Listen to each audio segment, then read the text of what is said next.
তার হাতে পলির ভিতরে কাম, রাস্তাঘাটে ওখানে কাম খাইছে কীভাবে। এই যে তার জায়গা থেকে অন্য সবাই অনেকেই খাওয়ার চেষ্টা করে, অনেকেই নেশায় আসক্ত কাম খাইতেছে বলে তিনে বলে।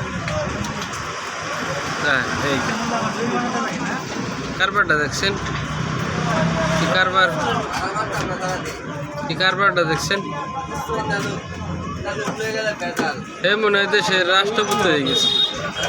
ওখানে রাস্তাঘাটে তাই মেম্বার বাড়ি, গাজীপুর মেম্বার বাড়ি এইসব কর্মকাণ্ড করে।